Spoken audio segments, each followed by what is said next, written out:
tatabu ar-rukhas jambo baya. Na ndio maana tutawapata baadhi ya Waislamu hasa vijana wakawaoa wanawake wajawazito, mabinti ambao wao wamewapa ujauzito kwa kisingizio ya kwamba wapo baadhi ya wanawachuoni waliruhusu kumwoa mwanamke mjamzito ambao ujauzito huo umetokana na wewe. Wanafanya sana, wakaona kama ni jambo la halali pasi na kuangalia wanawachuoni waliweka masharti gani katika masala hayo.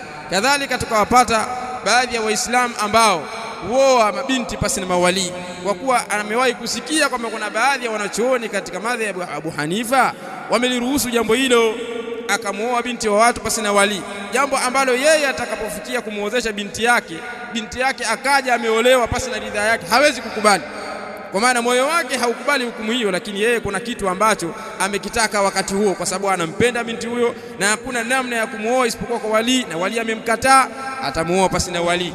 Kadhalika wengine wakaoa pasi na mashahidi. Pia tunawaona baadhi ya Waislamu wanaokwenda kuchukua mikopo katika mabenki ambayo wao wanayaita kwamba ni mabenki ya Kiislamu, na hali ya kuwa anayakini ndani yake kuna riba au baadhi ya miamala, ukasikia kwamba hapa kuna mudharaba wa Kiislamu unapatikana katika benki hiyo, watu wakachukua pesa, lakini wanajua kwamba jambo hilo halifai. Na ukimwambia fulani na fulani na alani katika wanachuoni wamelikataza jambo hilo, wanasema lakini tulisikia kuna baadhi ya wanachuoni, kwani ndio jambo lao. Akija kukuuliza jambo kamwambia halifai, atakuuliza hamna, je hakuna khilafu ndani yake, hakuna mwanachuoni. Lengo lake ni kufuata alhawa wa tatabu ar-rukhas,